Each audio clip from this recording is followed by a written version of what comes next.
Bismillahirrahmanirrahim. Assalamualaikum warahmatullahi wabarakatuh. Kembali kita bertemu dalam kuliah Matematika Ekonomi dan Bisnis. Di sini materi yang akan sama-sama kita pelajari adalah mengenai fungsi dan juga penerapannya.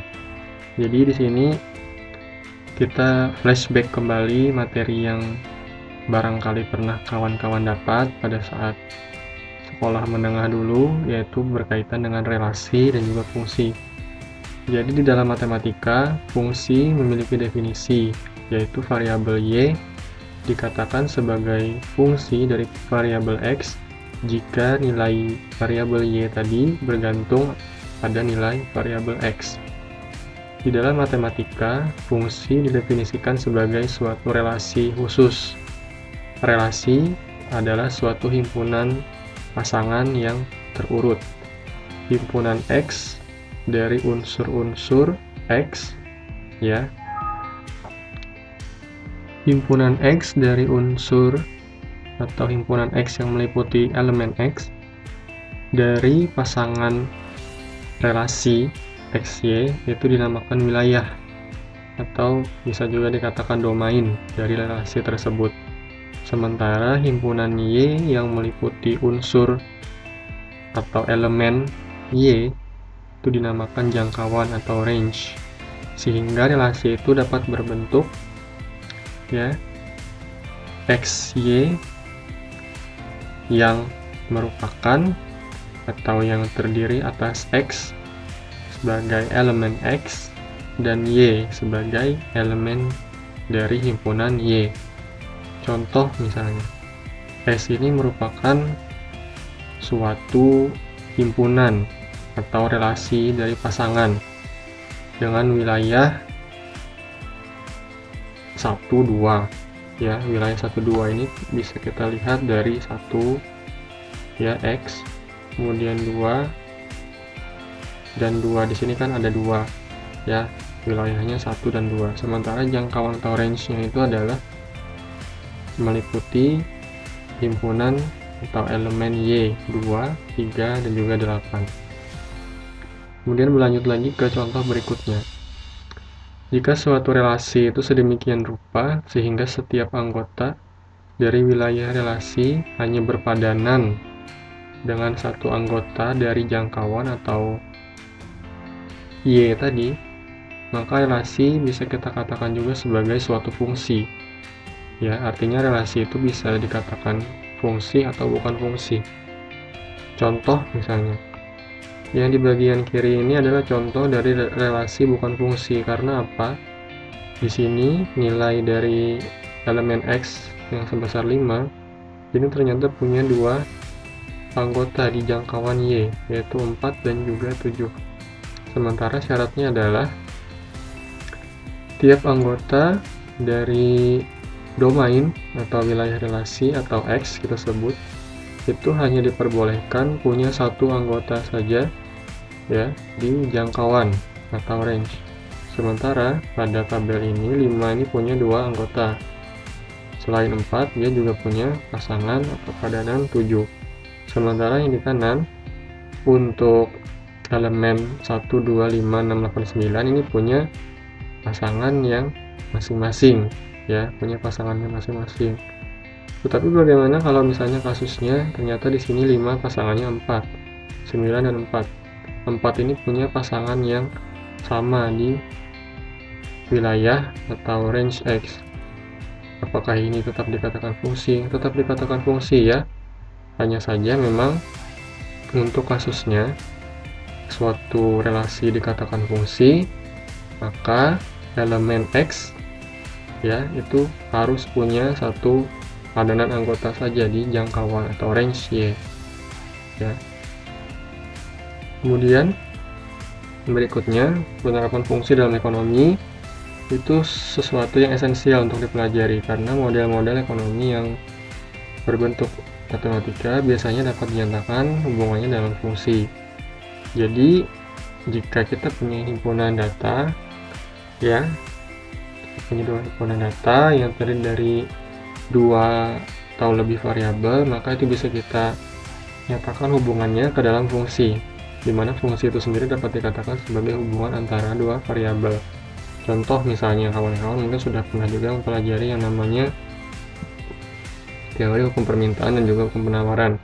Maka itu sebetulnya bisa kita nyatakan hubungan dari harga dan juga jumlah barang yang diminta atau ditawarkan ke dalam fungsi. Dalam pembahasan fungsi sebenarnya menarik pula untuk membahas mengenai konstanta dan juga variabel yang terdapat dalam fungsi. Jadi di sini kawan-kawan harus mengetahui dulu perbedaan antara koefisien dan juga konstanta. Koefisien itu adalah bilangan atau angka yang terletak di depan suatu variabel, misalnya X dalam sebuah fungsi, sementara konstanta adalah suatu bilangan yang nilainya tetap, tidak berubah-ubah. Jadi kalau misalnya kita punya sebuah fungsi yang dinotasikan dengan huruf, ya, maka nilai A, kemudian nilai A yang terletak di depan X, kemudian nilai A yang terletak di depan X kuadrat, nilai B yang terletak di depan X untuk fungsi kuadrat ini disebut dengan koefisien. Sementara B yang terletak pada fungsi linear ini, ya, dan juga C yang terletak pada fungsi kuadrat ini, maka inilah yang disebut dengan konstanta, karena nilainya tetap, tidak bergantung dengan variabel lain, ya. Kemudian yang ini juga, ya, contoh Y sama dengan 3X plus 15, maka koefisiennya yaitu A itu sebesar 3 dan konstanta B ini nilainya 15. Di sini ada kekeliruan, ya, jadi ini bukan konstanta A tetapi koefisien A dan konstanta B, ya.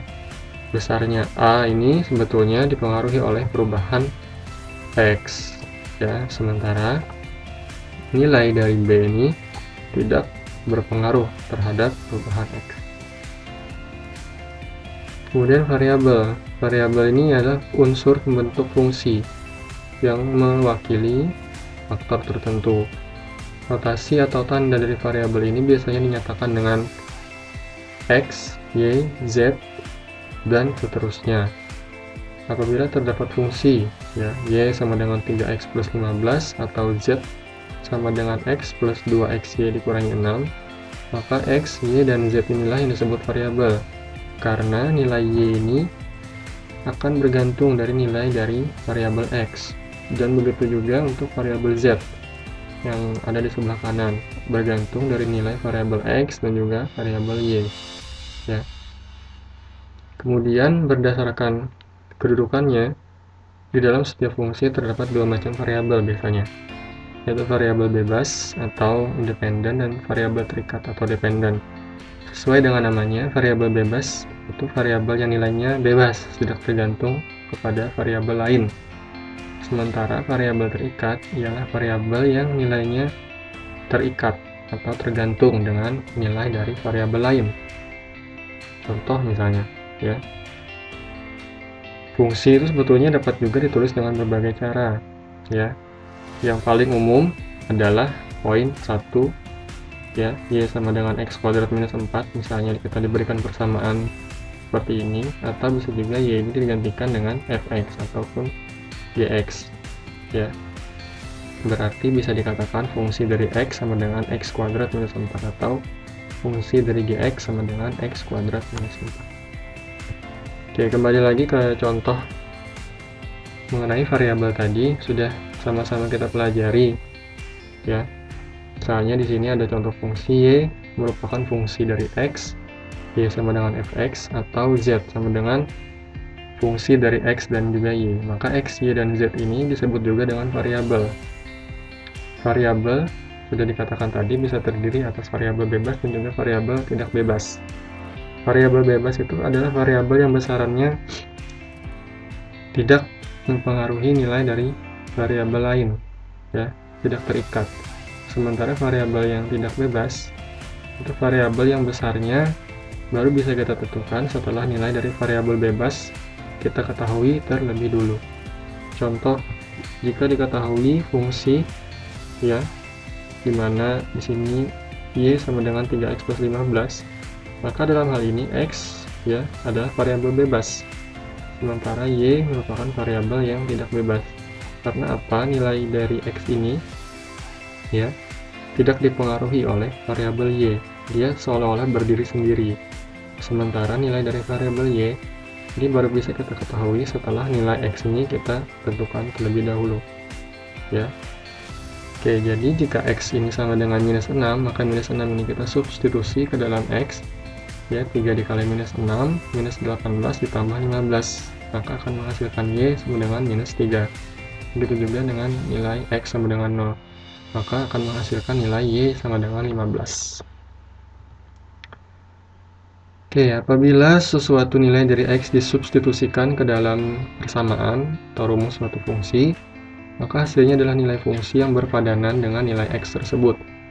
Contoh misalnya, fungsi X ya sama dengan X kuadrat minus X plus 2. Maka jika X ini kita ganti dengan Z, cukup kita ganti X ini dengan Z, maka akan menghasilkan fungsi seperti ini, Z kuadrat minus Z plus 2. Begitu juga misalnya jika X ini kita ganti dengan suatu bilangan 2 misalnya. Berarti 2 ini cukup kita substitusi ke dalam persamaan yang ada variabel X-nya, maka akan menemukan hasil 4. Begitu juga dengan misalnya X ini kita ganti dengan X plus 2.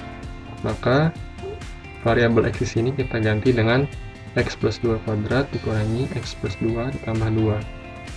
Ya. Oke, jadi sampai tahap ini saya kira sudah cukup memahami ya penjelasan saya. Mungkin kita berlanjut lagi ke slide berikutnya berkaitan dengan latihan. Jadi kawan-kawan harus mengerjakan latihan ini agar mengetahui kira-kira sudah sejauh mana pemahaman terkait dengan materi fungsi ya. Oke, kita berlanjut kembali ke klasifikasi fungsi. Fungsi itu terdiri dari dua elemen atau dua jenis. Ada yang disebut dengan fungsi aljabar, fungsi non-aljabar. Ya, fungsi aljabar ini sendiri terbagi lagi menjadi dua. Fungsi rasional yang tidak akan kita pelajari, dan juga fungsi rasional. Fungsi rasional ini memiliki banyak macam, ya, yang dikatakan juga fungsi polinomial dan juga fungsi pangkat. Fungsi polinom ini sesuai dengan namanya, yaitu fungsi pangkat tinggi. Terdiri dari fungsi linier, yaitu pangkat 1, fungsi kuadrat, pangkat 2, fungsi kubik, pangkat 3, dan juga fungsi bikuadrat atau pangkat 4. Ya, kemudian untuk fungsi non-aljabar, ini sebetulnya kita bisa asosiasikan sebagai fungsi yang tidak linier. Tidak linier kenapa? Karena memang kalau digambarkan ke dalam bidang, ya, ini memang cukup susah. Ini terdiri dari fungsi eksponensial, fungsi logaritma, fungsi trigonometri, dan juga fungsi hiperbolik. Ya. Kemudian kita langsung kembali bahas tadi ada contoh fungsi polinom. Jadi sesuai dengan namanya poli, ya, yaitu fungsi ini mengandung banyak suku dalam variabel bebas. Bentuk umumnya adalah seperti yang sudah ditampilkan di slide, yaitu Y sama dengan A0 ditambah A1 dikalikan X ditambah A2 dikalikan X pangkat 2, dan seterusnya ditambahkan AN dikalikan X pangkat N.